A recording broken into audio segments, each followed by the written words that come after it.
నమస్కారం అండి.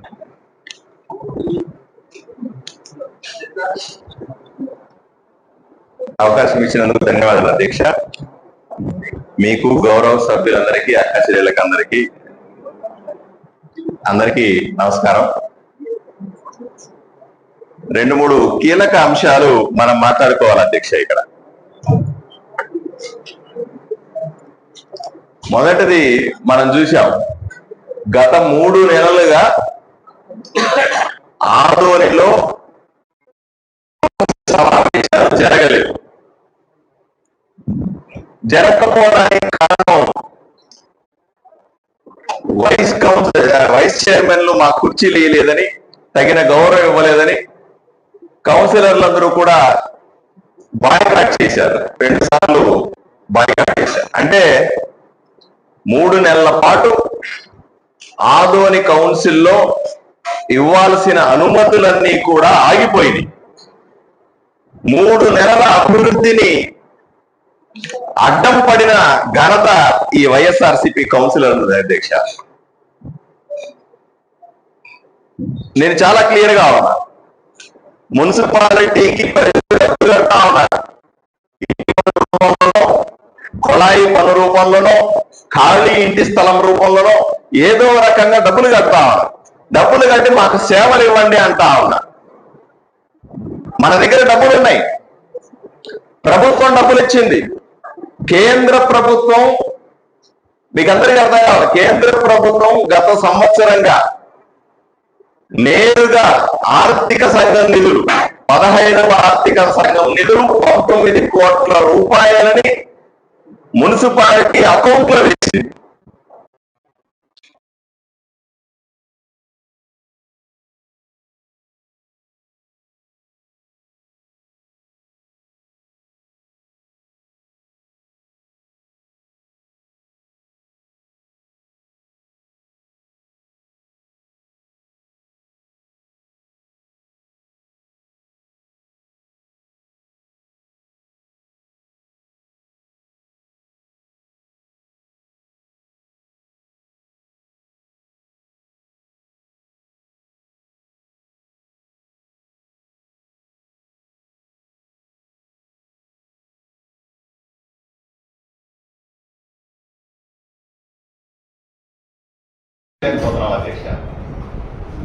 ఇది చెప్పడానికి నేను మొహమాటపడం. ఎందుకంటే మేము మెజారిటీ ఉన్నాం, మా మాట నెగ్గాల. మేము మెజారిటీ ఉన్నాం, మీరు వేరే పార్టీలో గెలిచారు కాబట్టి మీరు అభివృద్ధి చేస్తే మీకు మంచి పేరు వస్తుంది కాబట్టి మేము అనుమతులు ఇవ్వము. మీకు అనుమతిస్తే మీకు పనులు జరిగితే మాకేం వస్తుంది? ఇటువంటి ఆలోచనలు సరైందా అని సూటిగా ప్రశ్నిస్తా ఉన్నా. వీటి వల్ల ఊరు నష్టపోవట్లేదా అని సూటిగా ప్రశ్నిస్తా ఉన్నా.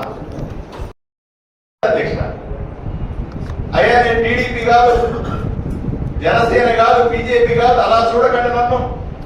ఆదోని అభివృద్ధి పార్టీ నుంచి గెలిచినటువంటి ఎమ్మెల్యేగా చూడండి. దయచేసి నన్ను సహకరించండి. ఆదోని అందరూ కలిసి అభివృద్ధి చేసుకుందాం. డబ్బులు తెచ్చే బాధ్యత నాది, అనుమతులు ఇచ్చే అవకాశం మీది. ఎందుకంటే కౌన్సిల్ లో మీరు మెజారిటీ ఉన్నారు, మా దగ్గర లేరు మనుషులు. ఇప్పుడు వచ్చారు అధ్యక్ష, 4 కౌన్సిలర్లు మా దగ్గర ఇప్పుడున్నారు.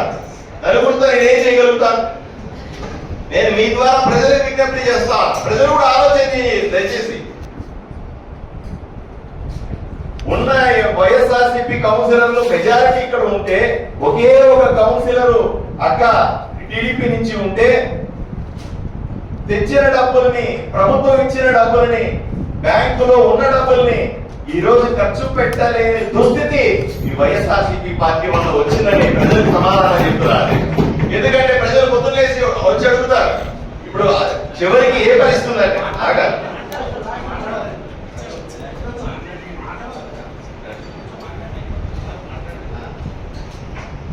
ఆలోచన పొద్దులేసి జనాలు మన దగ్గరికి వస్తా ఉంటారు. మాకు రోడ్డు కావాలా, డ్రైనేజ్ చేయాలా, మంచినీళ్ళు కావాలి, ట్యాంక్ ఇవ్వాలంటున్నారు. అంతేందుకు చివరికి అక్క కూడా కౌన్సిలర్ సాక్షాత్ కౌన్సిలర్ దగ్గరికి చెప్తా ఉన్నారు, అలా ఇది రావట్లేదు అది రావట్లేదు, మేము మా వార్డులో మేము పనులు చేయలేకపోతామని అంటారు. అక్కడ మీ అందరికీ సమాధానం చెప్తా ఉన్నారు.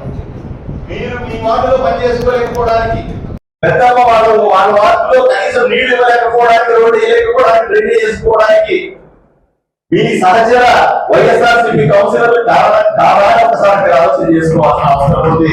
దీని గురించి ప్రజలు కూడా అర్థం చేసుకోవాలి. రోజు 15 గంటలు కష్టపడతా ఉన్నా, ప్రభుత్వాన్ని ఒప్పిస్తా ఉన్నా, మంత్రుల చుట్టూ కాళ్ళు జరిగేలాగా తిరుగుతా ఉన్నా, ముఖ్యమంత్రి గారిని ఉప ముఖ్యమంత్రి గారిని కన్విన్స్ చేసుకుంటా ఉన్నా, డబ్బులు తెస్తా ఉన్నా, డబ్బులు తెచ్చిన తర్వాత ఖర్చు పెట్టలేకపోతా ఉన్నా, ప్రజలకు మంచి చేయలేకపోతా ఉన్నా. కేవలం ఈ కౌన్సిల్ లో మున్సిపాలిటీ కౌన్సిల్ లో అత్యధికంగా వైఎస్ఆర్సీపీ కౌన్సిలర్ ఉండడమే ఈ ఊరికి అడ్డల దీక్ష. ఈ ఊరు బాగుపడడం వీళ్ళకి ఇష్టం లేదు, ఈ ఊరిలో అభివృద్ధి జరగడం వీళ్ళకి ఇష్టం లేదు, ఈ ఊరిలో మంచి పనులు జరగడం ఇష్టం లేదు. ఏ పని పెట్టినా అర్థం చెబితే నేను ఎలా ముందుకు తీసుకెళ్తాను ఈ ఊరిని, నేను హామీలను ఎలా నెరవేర్చుకోగలుగుతానో ఒకసారి అర్థం చేసుకోండి. అధ్యక్ష, నేను ప్రజలకు సమాధానం చెప్తా. నేను ఎవరికి సమాధానం చెప్పాల్సిన పని లేదు. నన్ను ఓటేసి గెలిపించిన ప్రజలకు నేను తప్పనిసరిగా సమాధానం చెప్పాల్సిన అవసరం ఉంది కాబట్టి సమాధానం చెప్తా ఉన్నా. రెండోది, అన్నిటికంటే ముఖ్యమైన విషయం చెప్తాను అధ్యక్ష. వైఎస్ఆర్సీపీ వైస్ చైర్మన్లు కానీ కౌన్సిలర్లు కానీ చాలా పెద్ద పెద్ద మాటలు మాట్లాడారు అధ్యక్ష. ఏమయ్యా అధికారులు అడుగుతా ఉన్నారు, ఏమయ్యా ట్యాక్స్ ఎంత కలెక్ట్ చేస్తా ఉన్నాం, ఎంత ఖర్చు పెడతా ఉన్నాం, ట్యాక్స్ కలెక్ట్ చేయడం చేత కాదుగా అని అధికారులు దబాయిస్తున్నారు అధ్యక్ష. దీన్ని కూడా ప్రజలు ఒకసారి ఆలోచన చేయాల్సిన అవసరం ఉంది. ఈ ప్రజలు ఒకసారి అర్థం చేసుకోండి. ఈ పేపర్ ని నా ఫేస్బుక్ లో, నా సోషల్ మీడియాలో పెడతానండి, సరే చూడాలి. ఇది ఆదోని మున్సిపాలిటీలో ward members properties tax details. అంటే ఇక్కడ కూర్చున్నటువంటి, మనం ఎక్కడో ఉన్నటువంటి మనుషుల గురించి మాట్లాడుతున్నాం అధ్యక్ష. ఈ హాల్లో కూర్చున్నటువంటి వైఎస్ఆర్సీపీ కౌన్సిలర్లు ఎంత మున్సిపాలిటీకి బకాయి పడ్డారో ఒకసారి ప్రజలు కూడా తెలుసుకోవాలి అధ్యక్ష. నేను కొన్ని పేరు చదువుతా చూడండి. అక్క ఏ సునీత అక్క, వాళ్ళ భర్త గారి పేరు అక్షర శ్రీ రామకృష్ణారెడ్డి. అన్న అక్క మీరు ఇంటి ట్యాక్స్ 86,574 రూపాయలు కట్టాల్సిందట,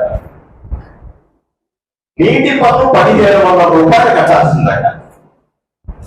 అలాగే ప్రతి ఒక్క విషయానికి కూడా అధికారులు దబాయిస్తారు, ఎవరు ట్యాక్స్ కట్టుంది, ఇది న్యాయం అది న్యాయం అని గొప్ప చెప్తా ఉంటాడు. మా అన్న నరసింహులు అన్న బి నరసింహులు గారు వైస్ చైర్మన్ గా సాక్షాత్తు 19,712 రూపాయలు ట్యాక్స్ కట్టాల్సింది, 7,500 రూపాయల నీళ్లకు సంబంధించిన ట్యాక్స్ కట్టాల్సింది. అంటే మా నరసింహులు అన్న వైస్ చైర్మన్ అన్న వైఎస్ఆర్సీపీలో ప్రముఖ నాయకులు గొంతెత్తి అధికారులు దబాయిస్తారు. ఇన్ని చేస్తారు. 5 సంవత్సరాలుగా ఆయన ఇంటికి వస్తున్న నీళ్లకు పన్ను కట్టలేదు అధ్యక్ష. ఇది ప్రజలకు సమాధానం చెప్పాలడుగుతా, కడుపు రగిలిపోతుంది అధ్యక్ష. అలాగే ఇంకొక వైస్ చైర్మన్ గారు ఫుల్లా అహ్మద్ గౌస్ గారు, ఆయన 4,590 రూపాయలు ఇంటి పన్ను కట్టాల్సింది, 1,500 రూపాయలు ఆయన నీటి పన్ను కట్టాల్సి వచ్చింది. అంటే 5 సంవత్సరాలు, అంటే సంవత్సరానికి 750 రూపాయలు, 6 నెలలకు ఒకసారి 750 రూపాయలు ట్యాక్స్ కట్టాల్సి వస్తే సంవత్సరంగా ఆయన ట్యాక్స్ కట్టలేదు. చెప్తారా? ప్రేమ రాజేశ్వర్ రెడ్డి గారు వైఎస్ఆర్సీపీ ఎమ్మెల్యే గారు చెప్పినవన్నీ మీరు విన్న తర్వాత ఎవరు మీడియా వాళ్ళు ఎవరు ఎక్కడ పోతారు అన్నిటికీ సమాధానం చెప్తారు. ఎమ్మెల్యే గారు దాని సమాధానం చెప్పి ఇక్కడ సమాధానం చెప్పాలనే అడుగుతున్నా, సమాధానం చెప్పకూడదని అడుగుతావా?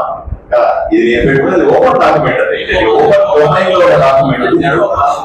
దయచేసి నేను అడుగుతున్న ప్రశ్నలకన్నింటికి కూడా వీళ్ళు ప్రజలకు సమాధానం చెప్పి తీరా, తలుపు చేసేయండి చెప్తాను.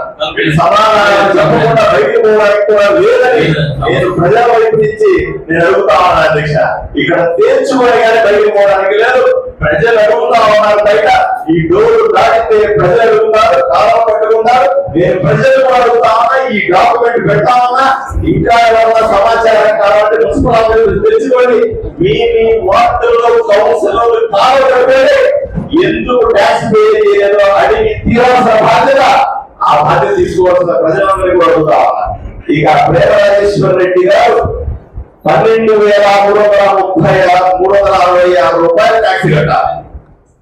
సిందేవి సైతానికి అక్క 17,608 రూపాయలు ట్యాక్స్ కట్టాల్సిన అవసరం ఉంది. ఇంకో విచిత్రం ఏమంటే ఈ ఊళ్ళో అక్క జీ పద్మ అక్క ఎవరంటే ఈ ఊర్లో పెద్ద మనిషిగా చలామణి అవుతున్నటువంటి రమేష్ యాదవ్ అనేటువంటి కాంగ్రెస్ లీడర్ ఇన్ఛార్జ్ అధ్యక్షంగా ఆయన గతంలో ఎమ్మెల్యే కూడా పోటీ చేశారు. ఆయన పెద్ద పెద్ద మాటలు మాట్లాడుతూ ఉంటాడు, ప్రెస్ మీటింగ్ పెడతా ఉంటాడు. ఆయన సాక్షాత్తు సాక్షాత్తు 2,18,526 రూపాయలు మున్సిపాలిటీకి ట్యాక్స్ కట్టకుండా అయిపోతున్నాడు. ఏ మొహం పెట్టుకుని ప్రజలకు సమాధానం చెప్పరు, ఏ మొహం పెట్టుకుని ప్రజలు తిరుగుతారు అని సుడిగా ప్రశ్నిస్తా ఉన్నా. ఎందుకు ప్రశ్నించకూడదు అని అడుగుతా ఉన్నా. కూర్చోవాలి, ఆవేశపడితే రావాలి, ఆవేశపడితే రావాలి. నువ్వు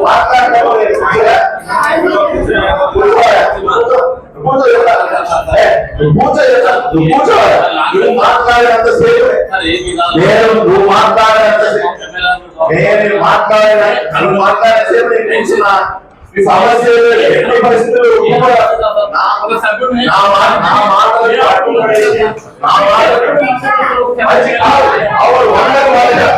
చేస్తున్న మంచిగా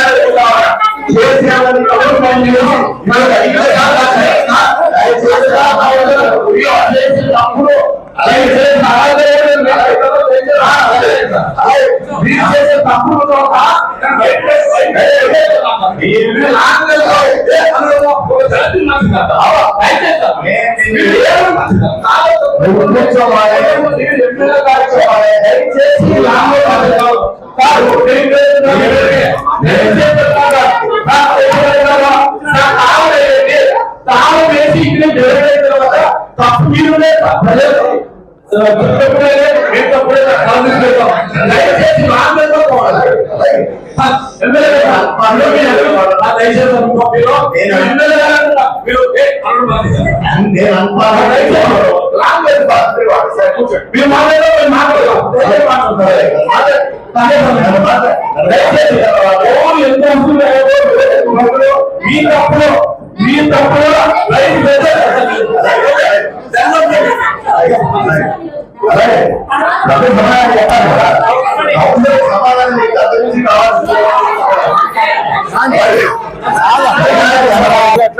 20,504 రూపాయలు.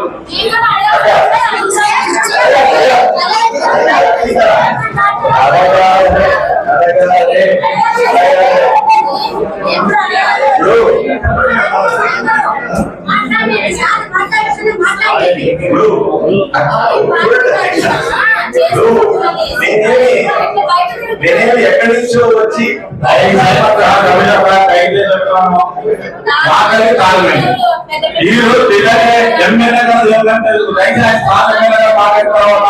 మీటింగ్ అయిపోయినది ఒక్కము ప్రజల సమస్య మీద ప్రజల ముందు తప్పు చేసేది ఓకే. దయచేసి ఆ వార్త అధ్యక్ష చెప్తారు నేను వెళ్ళను. నేను చెప్పింది మీరు విన్నప్పుడు మీరు చెప్పిందంతా నేను వినే కదా మళ్ళీ సమాధానం చెప్పుకోవాలి కదా. చర్చ జరగాలని ప్రజలు తెలుసుకోవాలని మాట్లాడతాం. అధ్యక్ష, ఈ 3 నెలల కౌన్సిల్ గొడవ మీకు తెలిసిందే, కుర్చీల గొడవ కింద కూర్చొని నేను రాజీ పడ్డాను అధ్యక్ష. నేను అయ్యా మేమైతే మాకు సపరేట్ గా సీట్లు లేవు, ఎమ్మెల్యే గారికి సపరేట్ సీట్లు అంటే ఒకటి అర్థం చేసుకోవాలి. చట్టంలో పార్లమెంటరీ చట్టంలో నెక్స్ట్ టైం బుక్ తెచ్చిస్తాను అధ్యక్ష. అందరికి బుక్ లేదు కాబట్టి కావడమే. నెక్స్ట్ టైం బుక్ తెచ్చిస్తాను అధ్యక్ష. ఆ బుక్ లో శాసనసభ్యుడికి ప్రత్యేక స్థానం ఇవ్వాలి అని మన రాష్ట్రం పర్ఫెక్ట్ గా ఉందని చట్టం ఉంది. ఆ చట్టం నాకు తెలిసి కూడా నాకు వేరే సపరేట్ గా చైర్ వేసి టేబుల్ వేసి కూర్చోబెట్టాలన్న చట్టం ఉన్నప్పటికీ కూడా నేను సభను నడపాలన్న ఏకైక ఉద్దేశంతో 3 నెలలుగా సభ నడపట్లేదు. కనీసం ఈ మంత్ కూడా సభ నడకపోతే బడ్జెట్ ని మనము పూర్తి చేయలేకపోతే 1 సంవత్సర కాలం మళ్ళీ ఇబ్బంది పడాల్సి వస్తుంది. ఎందుకంటే బడ్జెట్ ఆమోదించకుండా 1 రూపాయి కూడా మున్సిపాలిటీ ఖర్చు పెట్టడం సాధ్యం కాదు. ఆ ఉద్దేశంతో నేను ఈ రోజు రాజీ పడి వెనక సీట్ లో కూర్చున్నాను. మళ్ళీ అడిగితే ముందు సీట్ లో కూర్చున్నాను. ఇక్కడికి వచ్చి వీళ్ళతో పాటే కూర్చున్నాను అధ్యక్ష. అంతే తప్ప చట్టంలో లేదు. అదే సందర్భంలో మళ్ళీ చెప్తా ఉన్నా, వైస్ చైర్మన్ అనే పదవే రాజ్యాంగ పరిధిలో లేదు అధ్యక్ష. ఆ విషయం మీరు అర్థం చేసుకోవాలి. వైస్ చైర్మన్ ఉంటారు, సభ్యులు ఉంటారు సార్. వైస్ చైర్మన్ అనేది అడ్మినిస్ట్రేటివ్ పోస్టే తప్ప పొలిటికల్ పోస్టే తప్ప అది రాజ్యాంగబద్ధమైన పోస్ట్ కాదు సార్. దానికి ప్రత్యేకంగా కుర్చీలు ఉండవు సార్. ఆ విషయం నాకు తెలుసండి. చట్టం నేను చదువుకున్నా. అయినప్పటికీ కూడా వాళ్ళతో పాటుగా కూర్చొని ఈ రోజు బడ్జెట్ ని పూర్తి చేయాలి, ఈ రోజు ఎంతో కొంత ప్రజలకు మంచి చేయాలన్న ఉద్దేశంతో రాజీ పడ్డాలన్న విషయాన్ని అర్థం చేసుకోవాల్సిన అవసరం. రెండోది, ఇప్పుడు నేనేం చెప్తానంటే వీళ్ళు చెప్పే మాటలు ఒకటి, చేసే పనులు ఒకటి అధ్యక్ష. చెప్పే మాటలు ప్రమాణంగా చెప్తారు, కొంతమంది విలువైన సలహాలు ఇస్తా ఉంటారు. నేను రాసుకున్నాను. వాళ్ళు చెప్పినటువంటి విలువైన సలహాలన్నింటినీ కూడా స్పష్టంగా దాన్ని అంచనాలకు పర్ఫెక్ట్ చేస్తాం. దీంతో పాటుగా వీళ్ళు చెప్పే మాటలు కూడా, వీళ్ళు చెప్పే సూక్తులు కూడా మనం కొంత ఆచరిస్తే బాగుంటది అని నేను మీకు సలహా చెప్తున్నాను.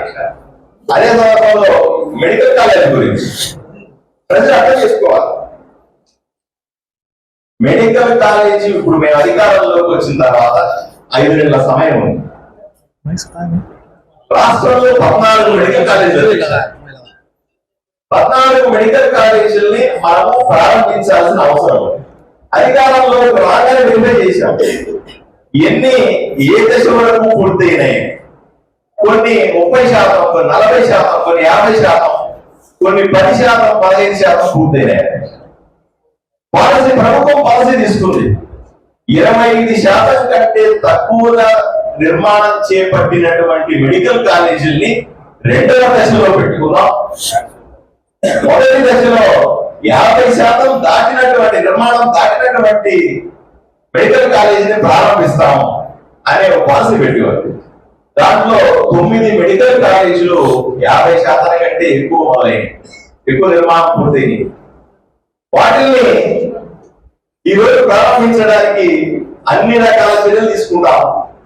దురదృష్టం, ఈ దురదృష్టం కూడా కాదు దిశ, వైఎస్ఆర్సీపీ పార్టీ చేతగానితనం. జగన్మోహన్ రెడ్డి కనీసం ఆదోళనలో ఉన్నటువంటి వాళ్ళ నాయకులు గాని, అక్కడ ఉన్నటువంటి ఎమ్మెల్యేలు గాని కనీసం పురమాయించలేనటువంటి దురదృష్టం. ఆదోళనకి పట్టిన శని. సార్ ఈ గ్యాప్ లో 2 నిమిషాలు మాట్లాడచ్చు సార్. ఓకే సార్, నువ్వు చెప్పినప్పుడు మాట్లాడు. ఈ సంతోషంగా గంటల తర్వాత నువ్వు చెప్పినప్పుడు మాట్లాడతాను సార్. ఎందుకంటే కట్ లేకుండా ఒకటే చేసి సార్ ట్యాక్స్ ప్రత్యేకంగా ధన్యవాదాలు అన్న. సార్ ఒక్క నిమిషం సార్, 95లో నేను మార్చిలో కౌన్సిల్ అయినప్పటి నుంచి సార్, ఆర్గ్యుమెంట్ కాదు. రెండు నిమిషాలు. ఈ రోజు మేము ట్యాక్స్ పెండింగ్ పెట్టాం. ఎందుకంటే మేము ప్రజలకి చెప్పేవాళ్ళు, ఉద్యోగస్తులతో మాట్లాడేవాళ్ళు. దయచేసి కట్టని వాళ్ళకి మీరు ఎట్లా చెప్పినారో కట్టిన వాళ్ళ గురించి కూడా చెప్పండి దయచేసి. వాళ్ళు కూడా మీరు కాలర్ పట్టుకోండి, అంగి పట్టుకోండి అని చెప్పి 95 నుంచి నా రికార్డ్ తిప్పండి. అప్ టు డేట్ ట్యాక్స్ ఉంది. మరి నా గురించి కూడా 2 నిమిషాలు చెప్పండి. మన అధికారులు నిలదీసే అర్హత నాకు లేదా? కట్టలేకుండా చెప్తే కట్టడి గురించి కూడా చెప్పండి దయచేసి. నామినేషన్ కాదు సార్, నా వదిన పేరు మీద ఉంటే ఇంటికి కూడా కట్టాను. నా వదిన పేరు 21-31-15 వైజీ లక్ష్మీదేవమ్మ పేరు మీద కూడా ట్యాక్స్ కట్టాం. ఎందుకంటే మాకు తెలుసు ఇది అనిపించుకోరాదు. మీరు ఎప్పుడన్నా కానీ ఈ మాట అంటారు. అది 95 నుంచి నా రికార్డు తీసుకోండి. మెడికల్ కాలేజ్ అంశానికి వద్దాం అధ్యక్ష. ఆ చర్చ మళ్ళీ ఆర్గ్యుమెంట్ కంటిన్యూ చేస్తాం. ఎట్లా భోజనం ఇక్కడే ఉంది కాబట్టి కొంచెం లేట్ గా భోజనం చేసిన ఇబ్బంది లేదు కాబట్టి మెడికల్ కాలేజీకి సంబంధించిన చర్చ. సో రాష్ట్రంలో 9 మెడికల్ కాలేజీలు వెంటనే ఈ సంవత్సరం పూర్తి చేయాలని, ఆదోనిలో 25% కంటే తక్కువ నిర్మాణం పూర్తయినటువంటి మెడికల్ కాలేజీని 2వ దశలో దాన్ని తీసుకోవాలనే ప్రభుత్వ నిర్ణయానికి కట్టుబడి ఈ రోజు పనులు జరుగుతున్నాయి అధ్యక్ష. కౌన్సిల్ తో పాటుగా ప్రజలకందరికీ కూడా నేను హామీ ఇస్తున్నాను అధ్యక్ష, స్పష్టమైన హామీ ఇస్తా ఉన్నాను. ఆదోనిలో ఉన్న మెడికల్ కాలేజీ ఎక్కడికి పోదు. ఆదోనిలో ఉన్న మెడికల్ కాలేజీని ఏదో ఒక పద్ధతిలో తప్పనిసరిగా పూర్తి చేసి ప్రజలకు అందుబాటులో మెరుగైన వైద్య సేవలు అందిస్తామని స్పష్టంగా చెప్తాను. ఎక్కడ అనుమానం? ఎందుకంటే మీరు కూడా అర్థం చేసుకోవాలి. కూటమి ప్రభుత్వం వచ్చిన తర్వాత గౌరవ చంద్రబాబు నాయుడు గారు ముఖ్యమంత్రి అయిన వెంటనే, పవన్ కళ్యాణ్ గారు ఉప ముఖ్యమంత్రి అయిన వెంటనే ఖజానా అంతా ఖాళీ అయిపోయింది అధ్యక్ష. ప్రభుత్వం దగ్గర 1 రూపాయి డబ్బు లేదు అధ్యక్ష. సుమారుగా 10 లక్షల కోట్ల రూపాయలు, అర్థం చేసుకోవాలి, 10,32,000 కోట్ల రూపాయలు ఈరోజు రాష్ట్రానికి అప్పు ఉంది అధ్యక్ష. ఈ అప్పు ఎవరి కోసం ఉంది? ప్రజలకు ఎత్తి మీద ఉంది అధ్యక్ష. దీన్ని మళ్ళీ కట్ చేస్తే ప్రతి ఒక్క వ్యక్తి మీద, ఇక్కడ కూర్చున్న కౌన్సిలర్ల మీద కానీ, అక్కడ ఫుడ్ సప్లై చేసే పిల్లలు కానీ, ఈ మీడియా వాళ్ళు కానీ, మీ మీద కానీ, అందరి తల మీద 1,80,000 రూపాయల అప్పు ఉంది. ప్రభుత్వం చేసిన అప్పు. ఈ రోజు ఆదాయం తగ్గింది. ప్రతి 100 రూపాయలు మనకు ఆదాయం వస్తూ ఉంటే 113 రూపాయల ఖర్చు ఉంది రాష్ట్రానికి. ఈ సర్దుబాటు ఎలా చేస్తాం? రాష్ట్రాన్ని ఎలా బాగు చేస్తాం? ఇది పెద్ద సమస్య. ఉన్న వనరుల్లో వచ్చే చిన్న చిన్న డబ్బులతోనే మెల్లిమెల్లి అనుభవజ్ఞుడైనటువంటి, అపార అనుభవం 4 సంవత్సరాల ముఖ్యమంత్రి, 4 సార్లు ముఖ్యమంత్రి, ఇది 4వసారి, 4వసారి ముఖ్యమంత్రి అయినటువంటి మా నాయకుడు చంద్రబాబు నాయుడు గారు అనుభవంతో ఈ రాష్ట్రాన్ని అభివృద్ధి వైపు నడిపించగలమైన నమ్మకం మాకుంది అధ్యక్ష. 100% చేస్తాడు. అందులో ఆదోనిలో మెడికల్ కాలేజ్ కూడా ఉంది. దీన్ని ఎలా పూర్తి చేయాలనేది ఇప్పుడు ప్రధాన సమస్య. డబ్బులు లేవు. 20% కంటే తక్కువ నిర్మాణం పూర్తయింది. గత 5 ఏళ్లుగా ఏం చేశారో తెలియదు. వైఎస్ఆర్సీ ప్రభుత్వం అధికారంలో ఉంది. మరి ఇదే మాట్లాడుతున్నారు కదా, గౌరవ సభ్యులతో మాట్లాడతారు, మెడికల్ కాలేజీని తేల్చండి అంటారు. ఇదే మాట ఎన్నికల ముందలేదే. పర్మిషన్ 2,020 రూపాయలు వచ్చింది అధ్యక్ష. 22లో పనులు మొదలైంది. 24 2 సంవత్సరాల కాలం పాటు ఈ ప్రశ్న మీ నాయకుడిని, మీ ఎమ్మెల్యేని, మీ ముఖ్యమంత్రి జగన్మోహన్ రెడ్డిని ఎందుకు అడగలేదు అని సూటిగా ప్రశ్నిస్తా ఉన్నా. నేను చెప్తా ఉన్నా, కేంద్ర ప్రభుత్వం చూడండి,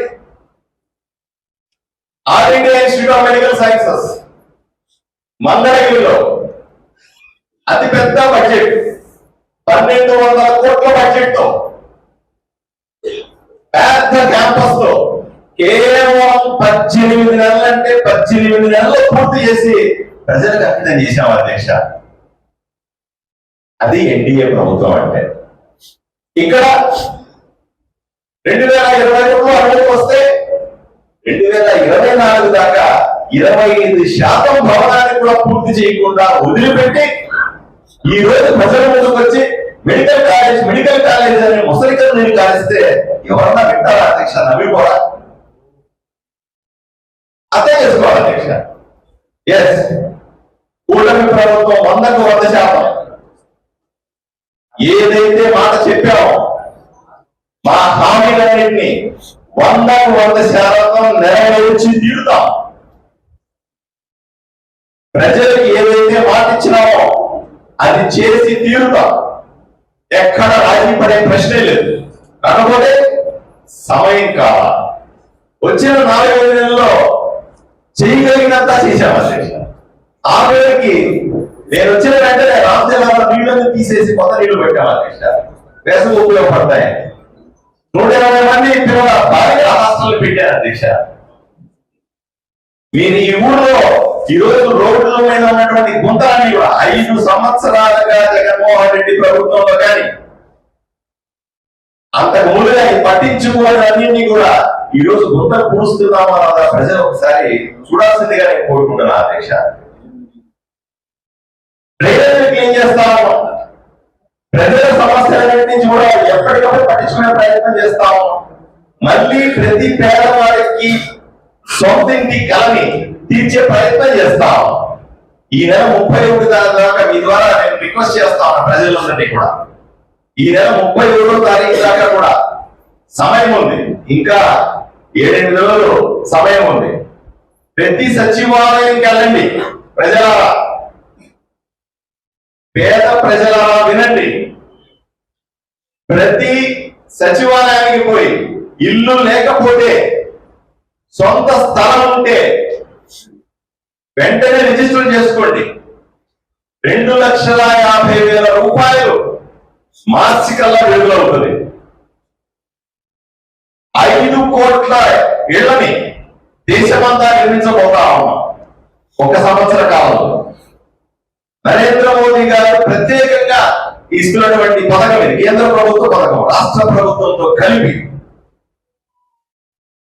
కేంద్ర వాటా రాష్ట్ర వాటా 2 కలిపి 2,50,000 రూపాయలని మార్చి లోపల విడుదల చేస్తాం. సొంతిల్లు లేని పేదవాళ్ళంతా పోయి మీ సచివాలయాల్లో నమోదు చేసుకోండి. ఇంతకు ముందులాగే జరగదు. ఇంతకు ముందు ఏమైంది దేశ గత 5 సంవత్సరాలు ఒకసారి చూడండి. వైఎస్ఆర్సీ ప్రభుత్వం ఇక్కడ అధికారంలో ఉన్నప్పుడు ఇంటి కోసం ఎంతో మంది అప్లై చేస్తే నువ్వు మా పార్టీ వాడ కాదు, నువ్వు పార్టీ కండువా కప్పుకుంటే నీకు ఇల్లు ఇస్తాం, లేకపోతే నీకు ఇల్లు కూడా ఇచ్చేది లేదని జనాన్ని హింసించారు అధ్యక్ష. జనాల్ని పార్టీల పరంగా పేదవాళ్ళని శోభ పెట్టారు అధ్యక్ష. అంతేందుకు ఇల్లు వచ్చి ఉన్న వాళ్ళకు కూడా పేదవాళ్ళకి నువ్వు పార్టీకి వైఎస్ఆర్సీపీ పార్టీకి అంతవా కప్పుకుంటేనే నీకు ఇల్లు శాంక్షన్ అయిన వాళ్ళని తీసేసి తెలుగుదేశం, జనసేన, భారతీయ జనతా పార్టీ కార్యకర్తలను ముద్ర వేసి వాళ్ళ మీద వాళ్ళు ఇబ్బంది పెట్టింది నిజం కాదా అధ్యక్ష? ఆలోచన చేయాలి. మేము అలా చేయము. మాకు పార్టీ లేవు, కులం లేదు, మతం లేదు. ఎవరైనా సరే పేదవాడి అర్హత ఉంటే చాలు వాళ్ళకి ఇల్లు ఇవ్వడానికి నేను సిద్ధంగా ఉన్నాను. వెంటనే నమోదు చేసుకోవాల్సిందిగా మీ ద్వారా అందరికీ విన్నవించుకుంటాను. మిగిలిన కుక్కలకు సంబంధించిన అంశం పెద్దలు చెప్పారు. తప్పనిసరిగా దీని మీద చర్యలు ఉండాలి అధ్యక్ష. ఒక సబ్ కమిటీ వేసే అవకాశం కూడా మనకుంది. ఇక్కడ వీధి కుక్కల గురించి మనము ఇంతమంది సభ్యులు ఉన్నప్పుడు ఒకే కౌన్సిల్ కాకుండా సబ్ కమిటీలు వేస్తే కూడా దీని ద్వారా ఎఫెక్టివ్ గా అడ్మినిస్ట్రేషన్ జరుగుతుంది అధ్యక్ష. ఎవరైతే సభ్యులు ఈ కుక్కల గురించి లేవనెత్తారో ఆయనకే కొంత బాధ్యత ఇచ్చి సబ్ కమిటీ వేసి 2-3 ఆయనకి యాడ్ చేసి మనం పని చేయిస్తే తొందరగా పని అవుతుంది. ఎందుకంటే లేకపోతే ఏమవుతుంది, మళ్ళీ నెక్స్ట్ వచ్చి నేను 3 సార్లు అడిగానంటే 4వ సార్లు అడిగితే కదా. ఇక్కడ ఏమవుతుంది, బాధ్యత తీసుకునేవాడు లేదు. ఎంతసేపు నిలబడే చేయాలి కదా. నేనే ముఖ్యమంత్రి దగ్గరికి పోవాలి, నేనే ఉప ముఖ్యమంత్రి దగ్గరికి పోవాలి, నేనే మంత్రుల దగ్గరికి పోవాలి, నేనే చట్టం పట్టుకోవాలంటే అయ్యే పని అధ్యక్ష ఆలోచన చేయండి. కాబట్టి సబ్ కమిటీలు ఏర్పాటు చేయాల్సిందిగా గౌరవ సభ్యుల్ని ఆ కుక్కల అంశం మీద ఒకరికి, అలాగే పెద్దలు మంచినీటి శుద్ధికి సంబంధించినటువంటి 80% పూర్తయిన ఫిల్టర్ బెడ్ గురించి అడిగారు అధ్యక్ష. ఆ దానికి సంబంధించిన అంశం కూడా ఆయనకి సబ్ కమిటీ ఇచ్చి ఆయన బాధ్యతలు ఇస్తే తొందరగా పూర్తవుతుంది. ఈ సమస్యలకు వెంటనే పరిష్కారాలు పెట్టారు. ఎన్నో అంశాలు ఇప్పుడు మంచినీళ్ళ ట్యాంక్ గురించి బాలాజీ గారు ప్రమాణంగా అడుగుతా ఉన్నారు. మంచినీళ్ళ ట్యాంకు సంబంధించిన అంశాలు ఉన్నాయి. అలాగే క్రీడా మైదానాల గురించి అడిగాడు. మీకు తెలుసు అధ్యక్ష, ఇండోర్ స్టేడియం ఆధ్వర్యంలో 9 కోట్ల రూపాయలు ప్రభుత్వాలు పంపిస్తే సరైన సమయంలో పూర్తి చేసుకోలేక డబ్బులు ఎదకపోయినాయి అధ్యక్ష. ఈ రోజు అందించదమ్మంటారు డబ్బులు, సమాధానం కావాలి. దాన్ని పూర్తి చేసుకోలేక మూల చెట్లు పెరుగుతా ఉన్నాయి. క్రీడా మైదానాలు తప్పనిసరిగా ఏర్పాటు చేయాలి. దయచేసి మన గౌరవ సభ్యుల్లో ఎవరికైనా సరే క్రీడల మీద ఇంట్రెస్ట్ ఉన్నవాడు ఉంటే ఒక సబ్ కమిటీ చేసి క్రీడా మైదానాలని అభివృద్ధి చేసే కార్యక్రమం మీద మొదలుపెడితే కూడా చాలా బాగుంటుంది అధ్యక్ష. బ్యానర్ల గురించి చెప్పారు అధ్యక్ష. సెల్ఫ్ డిసిప్లిన్ ఉండాలి అధ్యక్ష ఎవరికైనా. నేను ఎమ్మెల్యేనా అధ్యక్ష, నేను సొంతంగా ఒక బ్యానర్ పెట్టుకోలే. మాకు అభిమానులు 100 మంది పెడతారు అధ్యక్ష, అప్పుడప్పుడు ఆవేశంగా పెడతారు, చాలా సీరియస్ గా చెప్తారు. దయచేసి బ్యానర్ తీసేయండి. నా పేరు మీద బ్యానర్లు ఉండద్దు. నేను కరెక్ట్ గా ఉంటే కదా ఇంకోటి చెప్పడానికి. ఈ రోజు నుంచి నేను పాటిస్తాను అధ్యక్ష. ఎమ్మెల్యేగా నేను బ్యానర్లు కట్టుకోను. ప్రతి పుట్టినరోజుకి చిన్న మనం చూస్తే ఎవరో పుట్టినరోజు వస్తే ఊరంతా బ్యానర్లు. నా పుట్టినరోజు కూడా ఉంది అధ్యక్ష. నేను విజ్ఞప్తి చేస్తా, దయచేసి నాకు కూడా బ్యానర్ కట్టద్దని. నా అభిమానులు కానీ ప్రజలు కానీ కార్యకర్తలు కానీ ఒక్కరు కూడా బ్యానర్ కట్టద్దని విజ్ఞప్తి చేస్తా ఉన్నా. నన్ను ఆశీర్వదించండి చాలు. 10 కాలాల పాటు మీకు సేవ చేసుకుంటా. నాకు బ్యానర్ కడితే ఏమొస్తుంది? బ్యానర్ల సంస్కృతి ఆదరణలో పోవాలి అధ్యక్ష. నేను పూర్తిగా సపోర్ట్ చేస్తున్నాను. బాధ్యత మీరు బాధ్యత తీసుకోండి. బ్యానర్లు అనేది లేకుండా చేసే బాధ్యత మీరు తీసుకోండి. మీకు టైం కూడా ఉంది కాబట్టి తప్పనిసరిగా మీరు పెళ్లి కూడా చేసుకోలేదు తెలిసిందా, కాబట్టి ఎక్కువ టైం ఉంటుంది నాకంటే కూడా. చూడకండి సార్ ఆయన సంబంధం. కాబట్టి మా అందరికీ కుటుంబాన్ని చూసుకోవాలి, బిడ్డలు చూసుకోవాలి, నీకు హాయిగా ఉండాలి, సంతోషంగా పరికారాల పాటు ఇలాగే కొంత సమయం కౌన్సిల్కి ఇస్తే బాగుంటుందని నేను 3 స్టడీ టూర్ గురించి అడిగాను. తప్పనిసరి చేయాలి. ప్రతి సంవత్సరం కూడా కౌన్సిలర్లందరినీ కూడా ఒక ఆదర్శవంతమైనటువంటి మున్సిపాలిటీలో నియోజకవర్గాలు చూపించడానికి స్టడీ టూర్ తప్పనిసరిగా చేయాలి. అన్నిటికంటే ముఖ్యమైన అంశం ఆయన శ్మశానం గురించి చెప్పాడు. ఆ శ్మశానం ఏర్పాటు గురించి ఒక కమిటీ వేసి వెంటనే ఆ శ్మశానం మీద నిజాలు ఇవన్నీ చాలా సులభంగా అయ్యారు అధ్యక్ష. ప్రతి నెల చెప్పుకునేవి కాదు అధ్యక్ష. ఒకసారి మీరు టైం తీసుకొని వైస్ చైర్మన్ లో వాళ్ళు కూర్చోబెట్టుకొని ఆఫీసర్లు కూర్చోబెట్టుకొని ఒక 5-6 కమిటీలు వేసేస్తే తప్ప పని అవుతుంది. అదే తప్పున్నాయి అధ్యక్ష. నేను వాళ్ళే బాధ్యత తీసుకోమంటాను. నాకు పార్టీతో సంబంధం లేదు. నాకు ఊరు అభివృద్ధి చెందాలి. నా బాధ అంతా కూడా ముందుకు పోవట్లేదనే కదా, తీర్మానాలు ముందుకు వెళ్ళట్లేదనే కదా. ఆక్రమణను తొలగించడం 100% అధ్యక్ష. ఆక్రమణను తొలగించాలని మొదటి రోజు నుంచి ప్రయత్నం చేస్తాం. భవిష్యత్తులో కూడా ఆక్రమణను తొలగించడం అనే పనిని పూర్తి చేస్తారు అధ్యక్ష. అన్ని పార్టీల వాళ్ళు, ప్రజా సంఘాలు అందరూ కూడా ఈ మాస్టర్ ప్లాన్ అమలు చేయడంలో, రోడ్ల వెడల్పు చేయడంలో, ఆక్రమణలు తొలగించడం విషయంలో అందరూ సహకరించాల్సిందిగా విజ్ఞప్తి చేస్తూ వాళ్ళకు అవకాశం ఇస్తారు అధ్యక్ష. వాళ్ళందరూ మాట్లాడి అయిపోయిన తర్వాత మళ్ళీ నేను సమాధానం చెప్పే అవకాశం ఇవ్వాల్సిందిగా కోరుతాను.